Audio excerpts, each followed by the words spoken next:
Dead Cells is a roguelite Metroidvania which sees you take control of a failed alchemic experiment as you attempt to uncover the truth of what's going on a cursed island that you find yourself trapped on.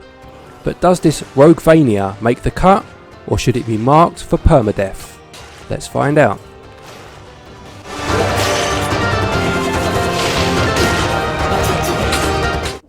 Hello everyone, welcome to SwitchUp. My name is Glenn and I'd like to thank the developers for this review copy. In Dead Cells, you must explore and progress through an interconnected world, grabbing power-ups and defeating enemies as you go. While this may look, feel, sound and smell like a Metroidvania game, this is very much a roguelite game wrapped in Metroidvania clothing. Yes, you will be traversing tight corridors, finding health and weapon upgrades, as well as watching a map open up in front of you as you progress. But that's where the similarities to Metroidvanias end. You will not be backtracking to previous areas, using newfound skills to open doors that were previously inaccessible, well, not in the traditional sense anyway, but more on that later.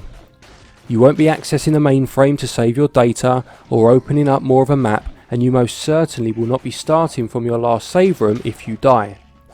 In true, harsh roguelite fashion, you must make it through each area, but if you die, you start all over again.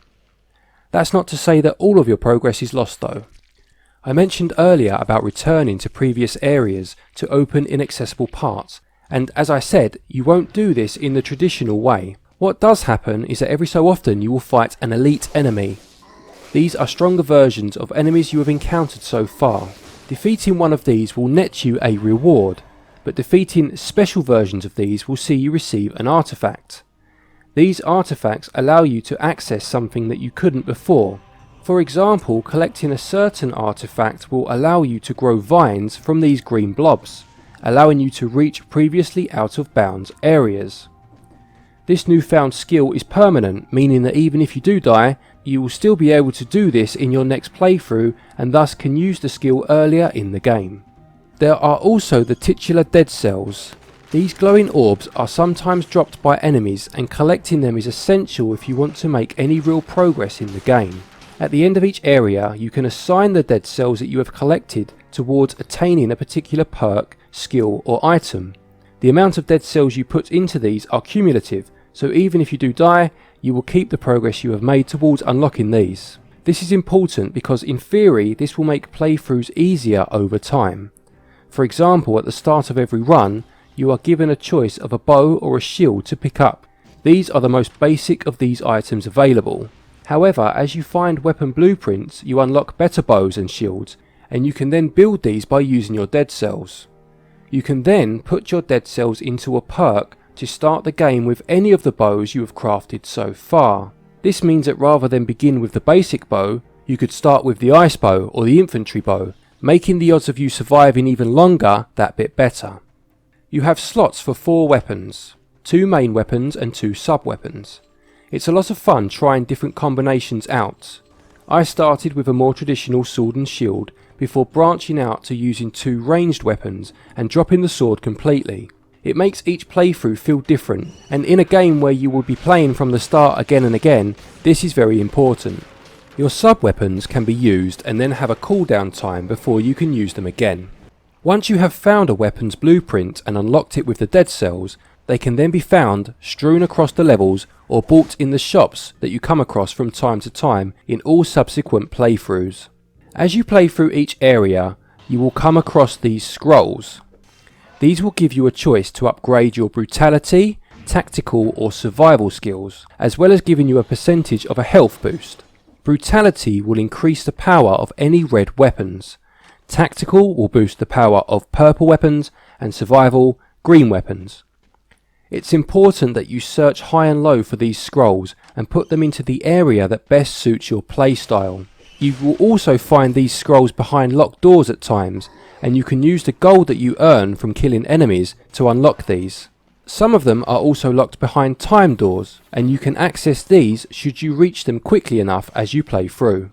Finally, there are the mutations. These are available to you at the end of each area, and they stack too, meaning that you will get a few perks that improve your character as you go along. The skills that they give you range from things such as decreasing the cooldown time of your sub-weapons, to giving you a damage increase for every combo kill you do, or increasing your health. Again, experimentation with these in terms of which one suits your playstyle best is something that you will need to do from one run to the next. There is an end goal in Dead Cells with a final boss to complete, but as is the nature of roguelite games, the real goal is to get that bit further and sharpen your skills each time. You will become better at the game as you learn the mechanics, and unlocking the aforementioned perks and skills that carry across to subsequent playthroughs will also aid you in making more progress. My biggest gripe with Dead Cells is a balancing one. If I can make a comparison to The Binding of Isaac for a moment, a game which is just as difficult and will see you die just as often, but the difference here is that in Isaac you feel yourself getting stronger. There is a boss at the end of each floor, and beating these makes you feel like you are making progress. For example, I beat 4 bosses this time, can I improve and beat the 5th one next time? In Dead Cells there are fewer bosses. The first boss appears in the 4th area, and he is so unbelievably difficult that no matter how many different combinations of weapons I tried, no matter how thorough I was in searching for scrolls, no matter how methodical I was in choosing my mutations, he beat me again and again, and I had to start over again and again. Of course, in reality I was still making progress, and by the end of it I was flying through the levels with ease to get back to that boss again, but he was such a brutal difficulty spike that it started to feel as if it were in vain. Eventually I did beat him, and the feeling of satisfaction was immense, but perhaps the balance between stage difficulty and boss difficulty could have been a little more even. With all that said, gameplay receives 17 out of 20. The graphics make use of 2 different styles. The backgrounds are hand-drawn, whereas the character models are actually created in 3D before being exported into a pixel art style. Looking at the backgrounds first, I was very impressed by the multiple layers of scrolling that take place, especially in the level named Ramparts. Seeing the building tops in the background amidst a beautiful sunset just brought the level to life. The use of more colourful backgrounds against darker foregrounds really does add a level of depth to the game world. The animations for both your character and the enemies are also very impressive. Movements are so smooth and fluent, whether you are rolling, swinging a sword, parrying an attack, or jumping across rooftops. It looks and feels great to roll into an attack with your sword, only to then fire off a couple of rounds with your bow before clambering up onto a higher platform all in one movement. Dead Cells gave me a real 16-bit Prince of Persia vibe, both in terms of the aesthetic but also in the animation, albeit this is much more fluid than those games could have been at that time. There are a variety of locations ranging from the aforementioned Ramparts level to the sewers, as well as outside and inside levels. It helps you to feel that you are quite literally moving forward. There are a fair variety of enemies to fight, and each stage has a couple of exclusive enemies to keep things fresh. It's clear that a lot of love and craft went into making this pixel art style to create a faux 16-bit look, and the low-res 3D character models really do work well against the hand-drawn backgrounds. It's a game that you need to see firsthand to really appreciate all of the touches and nuances included, and it receives 17 out of 20. The music is appropriately exhilarating to match the on-screen carnage. It also seems to pull from a few different inspirations, with some of it having quite a Japanese flavour,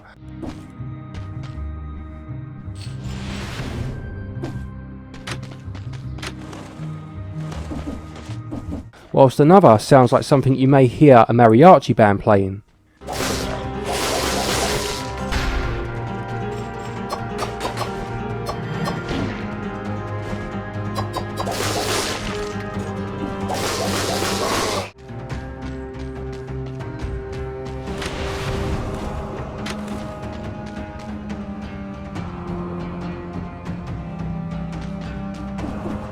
One really nice touch with the music was how it gets louder at certain times during your playthrough. For example, you will be scaling a building, and as you reach the top, the music gets louder, almost as if reaching a crescendo, and it really adds to the atmosphere. Music receives 17 out of 20. The controls for Dead Cells, as already alluded to in this review, are absolutely on point. You will feel in control of your character at all times, and there is a fluidity to it that is genuinely like poetry in motion.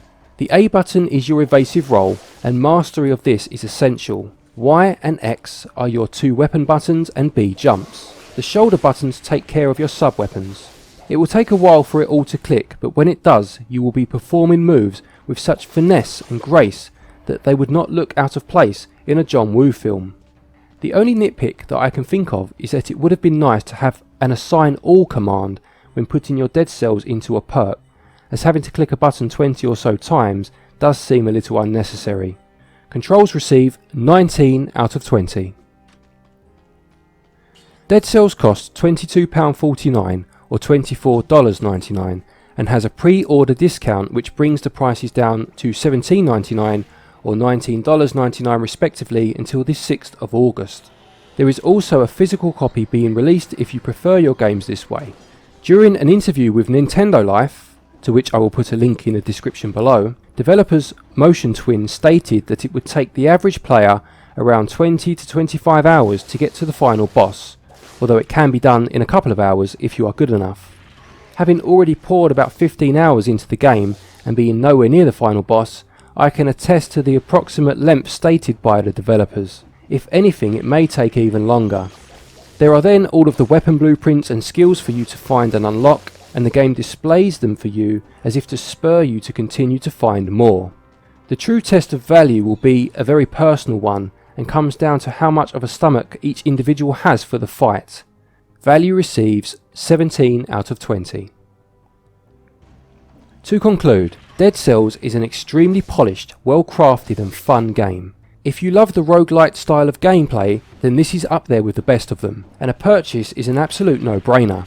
If the fault of constantly having to start again reviles you, then this game will not be for you. As I said right at the start, this is more roguelite than Metroidvania. However, if you are up for a challenge, then there are few games to rival this on the eShop. For me, it's up there with The Binding of Isaac as the best that the roguelite genre has to offer, and it receives a SwitchUp score of 87%. Thank you everybody for watching this review. We've just recently reached 6,000 subscribers on the channel, which is absolutely amazing, and it's very much down to you the viewers, so I thank you again for that. If you haven't already subscribed, please consider doing so for all things Switch all the time, and you know what I'm going to say by now. As always, happy gaming.